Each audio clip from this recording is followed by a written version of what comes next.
Hi guys, welcome back to part 2 of Kerby Rosanes' Mythomorphia, the Harpy.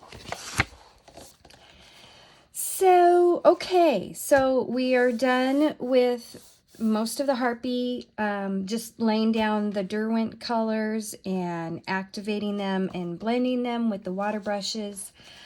So I hope all of that went well for you. I didn't show me doing this side because I had already shown this side, and usually when there's more than one of the same element in a picture, and if you've seen my videos before, I'll show you how to do a couple of them or one of them and then do the rest off camera, just so it's not so repetitive. So what I originally wanted to do with this page was I really wanted to have like a kind of a yellow halo background and then fading into more gold and orangey gold as you get to the edges of the page. But now I am not sure because, and this might have happened with you guys as well, I got out of the lines a little bit in some of these areas. And as you may know or have figured out, Inktense is an ink. It's not like it's permanent. It's not a watercolor that you could kind of, wash out with water. Once it's set, it's set. And so you really can't, erase it or try to blend it out. So now I need to figure out what I want to do with the background. But in the meantime, we need to go back into her wings and the tree area and do some shading. As much as I love the Derwent Inktense pencils, I feel like I can't quite get enough of maybe shading with them. You can go back in and use them dry, which I might end up doing. I'm not sure. I'm going to do some experimenting off camera. And but in the meantime, I'll stick around with you guys and we can do these two small elements, the axe and the goblet, together. So why don't we go ahead and get out the Payne's gray color.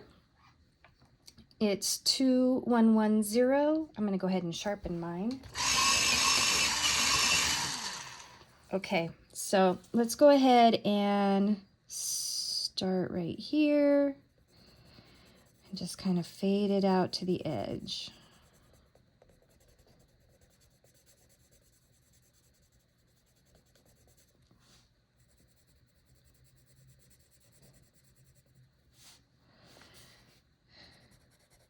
Now I find that with these pencils, these Inktense pencils, I feel like I need to lay down the color quite heavily to get the intensity that I like, because I like things to be very bold and vibrant, if you haven't figured that out. Let's see, is there anywhere else on here that needs to be gray? Well, I'm not sure what to do with this part right here. Okay, yeah, let's, maybe just make it really light right here, and then we will fade it into like a black color. So let's use, there's neutral gray. I'm looking at I have my Inktense color swatch chart here. I guess I can do that on camera. I'm not used to talking and coloring on camera, but I thought I'd give it a try on a few little things today. I'm thinking that I really like this Chinese ink color, so let's use that. Chinese ink. Where are you? Okay. I have sharpen that one. Okay, Chinese ink, 2030. And we'll just do that darkest up here at the hilt of the axe. Okay, and then fade it into that Payne's gray a little bit there. And we'll just go ahead and fill this part in right here. Okay. Let's do some more Payne's gray. I think this is metal right here, probably. And we'll probably have to go back in and do a little touch-up shading and whatnot with the pencils afterwards, whether they be the dry Inktense pencils or Prismacolor pencils. So let's use our saddle brown for the handle here, for the darkest part. Let's see, I'm gonna make this part the darkest down here. Fade it up a little bit.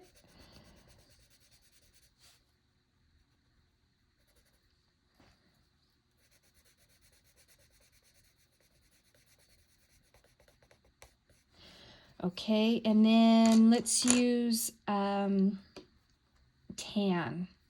We used that earlier for this top highlighted part.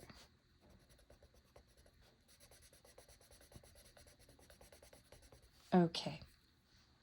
Oh, let's, should I make that part tan or saddle brown? Let's do saddle brown. All right, what did I do with that one?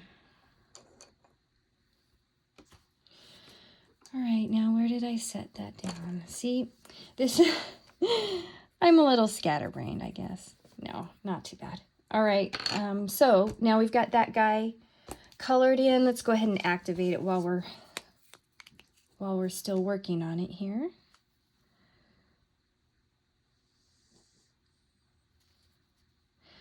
So I wipe off very frequently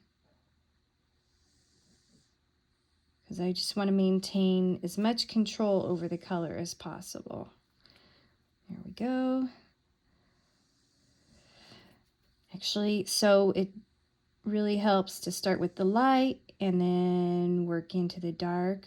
But be careful not to push the color too much into it, or you're gonna kind of wash out that light area. And now right here where it's the darkest, I'm just kind of patting because I don't want to move the color around that much. And then in my transition area right here, just kind of blending as best as I can, kind of push that in. There we go. I hope I have you up close enough. That's probably better. Sorry about that. Okay, so let's start with the light area, and we're just gonna go right across. Once I start getting kind of like a pool of color, I like to clean off my brush. There we go. Just blend that into the transition area, and then kind of dab or pat the brush in the dark areas.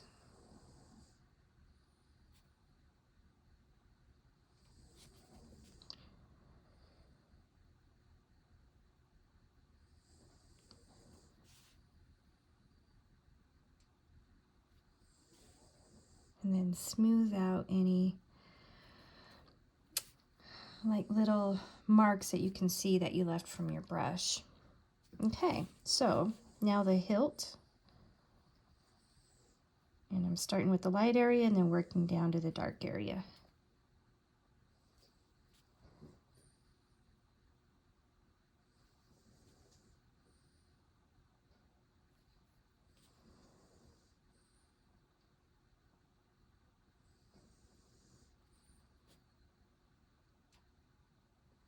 There we go.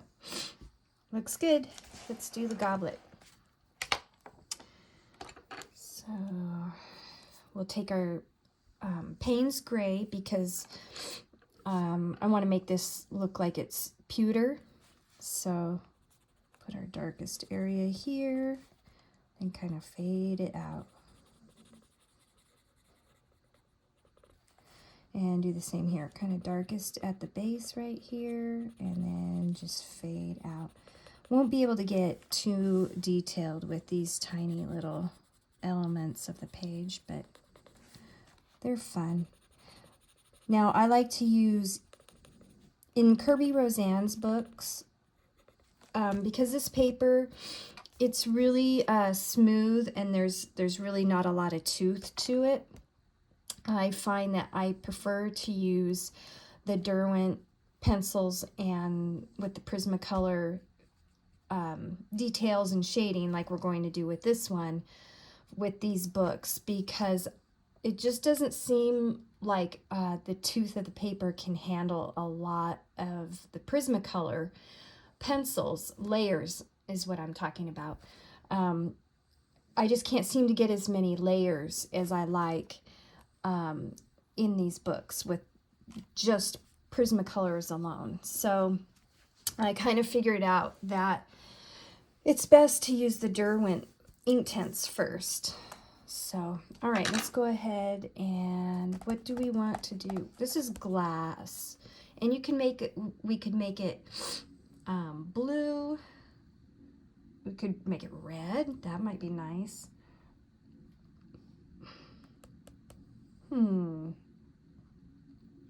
Orange. See, this. Oh my goodness. Yeah.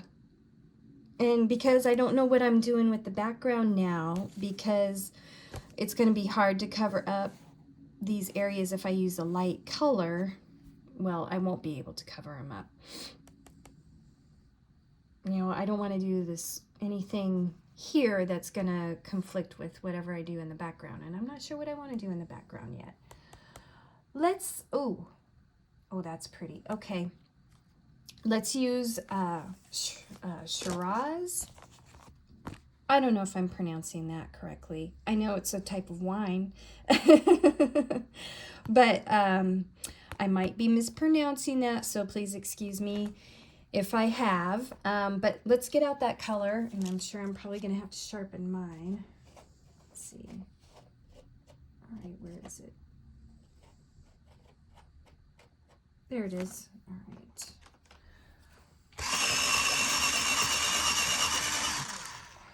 Oh yeah, it was way down there. Let's color that in and fade it to the top. Probably could have even made it look like it had some wine in it. That might have been fun.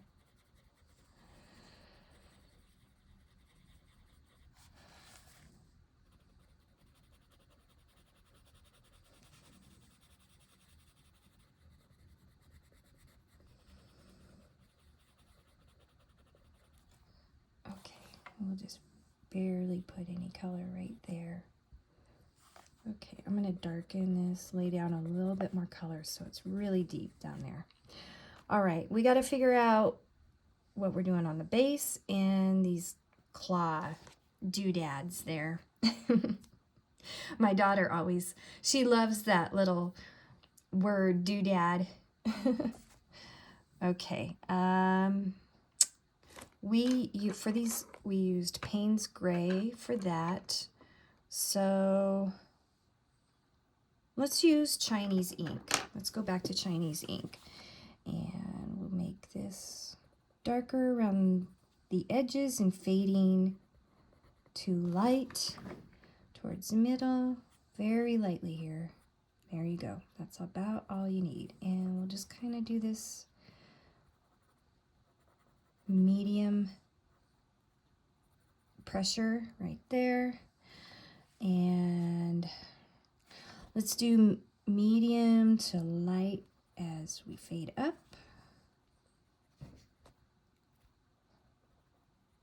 There we go. All right, let's go ahead and activate that. So I have my littlest brush here. Actually, I've been using this brush for almost the whole part, or the whole page.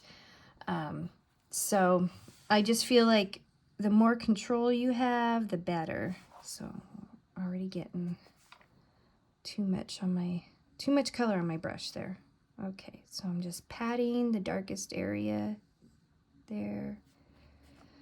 Let it fade out a little bit into the middle. Okay.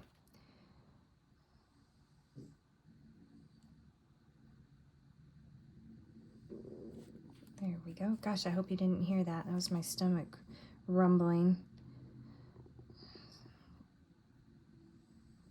Oh, and if you hear a dog snoring, that's my little French bulldog. She snores very loudly.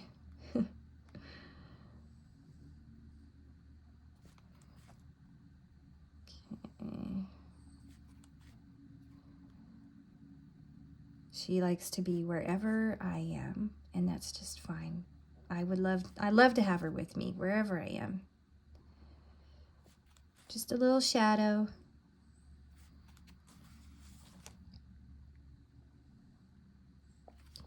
All right, we're gonna start with the top, the lightest area, work our way down. So try not to, there we go. Clean your brush and start over.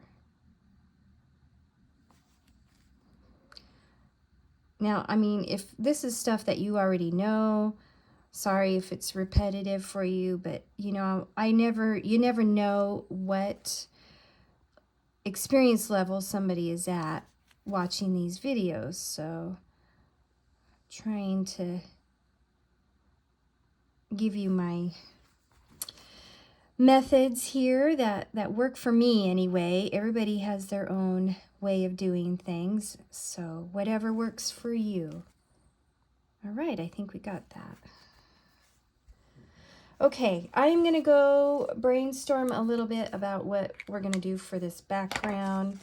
I don't know, maybe we'll just end up doing a black background. I'm not sure.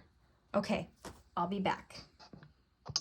Okay guys, so I'm back and I think I'm just going to proceed with what I originally wanted to do for the background. Here's my little scratch piece of paper with some color experiments on here. I was thinking of maybe doing this blue background with the lightest being in the center, but I don't really like that. So I'm gonna go with what I had originally, which is this, which it complements perfect. And really the only parts where I got out of the lines and kind of messed up were out here, which is where I will probably have my second color in here. So I'm just gonna hope that that colors it okay. And keep my, well, I just thought instead of doing the circle going out from lightest to darkest, I could just have the lightest going horizontally, the lightest to the darkest.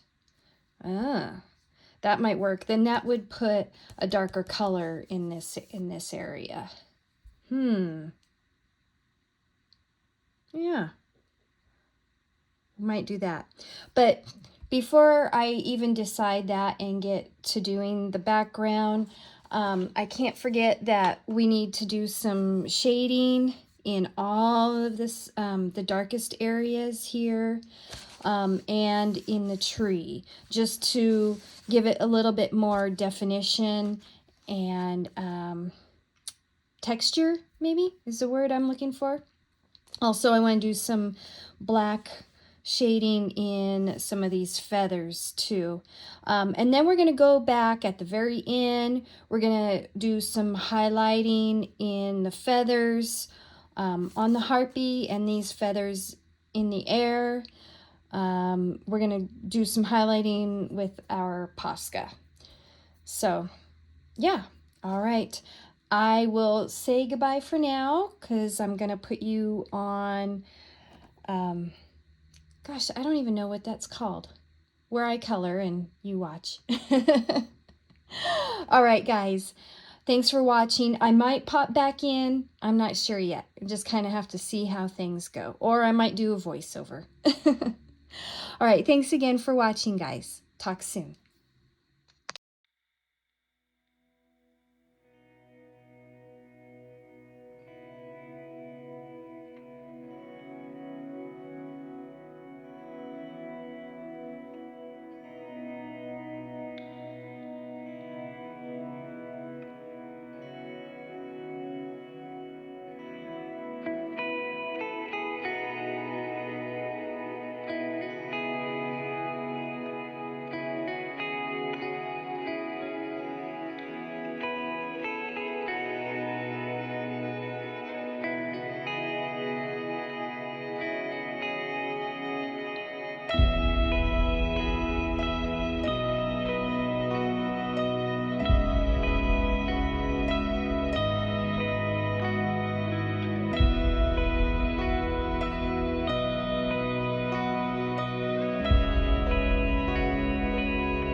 Okay, so we're done with all of the shading.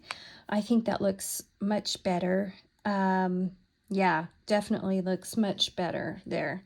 Much richer and deeper. Okay, so I wanted to come back and talk to you a little bit about my plans for the background. So if you remember in part 1 at the very beginning, I was talking about these art sticks. Let me show you the box cover actually.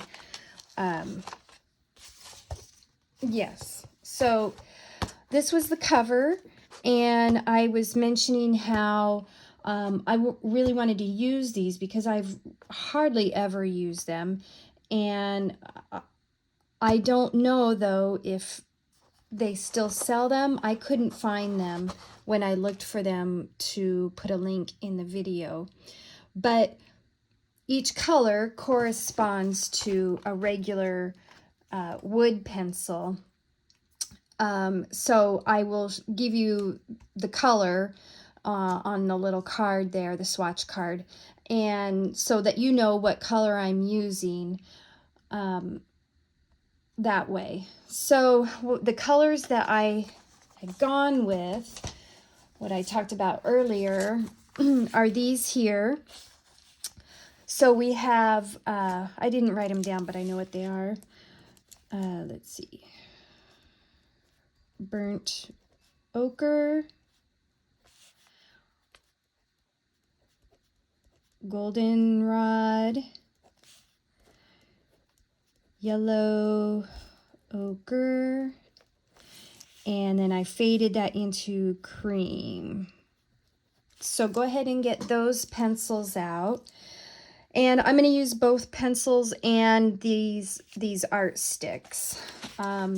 Like I was mentioning before, they're basically woodless pencils. So it's basically the core of the pencil, but just in a stick form. So they kind of got, a few of them got a little warped, and now I think it's just because over time, and we used to live in Las Vegas, so it was really hot there, and maybe because of the heat there that they warped a little bit, although they were kept indoors the whole time. So I'm not sure, but anyway, over time they have warped a little bit, but it won't affect their performance at all. So I'm gonna go ahead, and I decided that I want to make it go from dark to light. So I'm just gonna make that gradient all the way up. And I'm going to probably put some kind of markers here so I don't get carried away with my color, and I kind of have a guideline as to where to begin to fade out one color and fade in the next color. And I think that was all I wanted to pop in and say. Yeah. So all right, so let's get to doing this background, and we're almost done.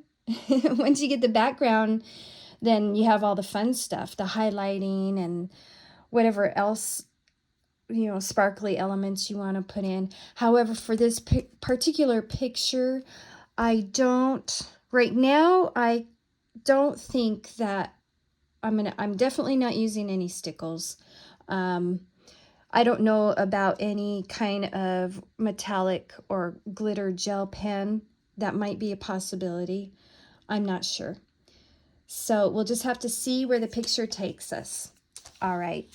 Talk soon.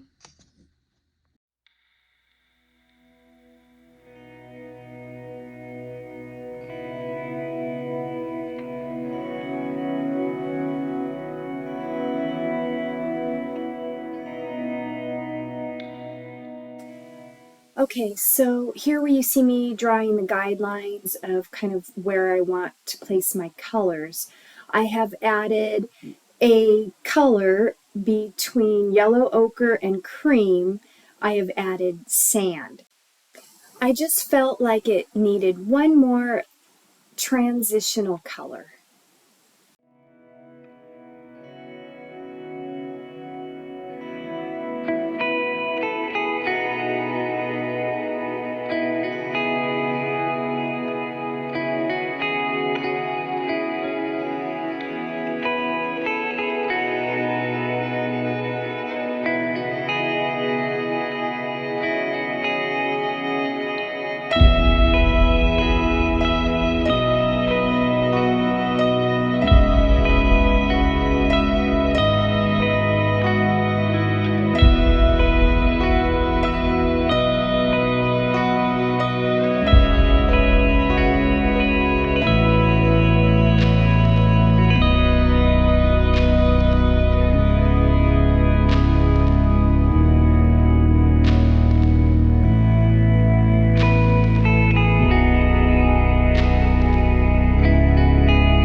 Okay, so I am back here to do some final touches. So I blended the background, as you saw, with Gamsol. Now, that is, you know, everybody has their own opinion and their own special way of blending. So as you saw in my little note there, definitely do not have to use the Gamsol for blending. And so just whatever method you prefer. So once you're done with blending the background, we're going to do these little dots. I started two down here just to make sure that it was going to look okay. And I have this cool stencil here. Now you could, by all means, just do with your white pencil. You can just freehand dots of different sizes around the background if you want. I have this stencil here that has all different sizes, and it's kind of fun to use. I got it off of Amazon a long time ago. I don't know if they sell this particular one, but they sell a lot of these. So you could get something that was really similar for sure. So I'm just going to go around the page, and I want the dots, I got a little over the branch here. I want the dots to look like they're in the background. So, of course, you can do them however you want. If you want to put some on front, but mine are going to be in the background. So where I go over something, let's do one right now. I'm only going to color the background portion of it. Let's see, let's kind of choose a bigger one. That might be kind of challenging. Well, I'll do about this size right here, and only color. So I'm just going to color in that portion, and so it looks like it's behind the tree, off into the background. Oh yeah, I'm sorry. My my French bulldog is chewing on her bone right next to me, so I'm sorry if that annoys you. She can be pretty loud with her grunts. So, okay, so yeah, so just start doing stuff, circles like that, and I'll come back to you to do some more highlights. And I was remembering as I was doing the background that I didn't do any shading in these two elements, so we'll have to come back and just do a little bit for those spots.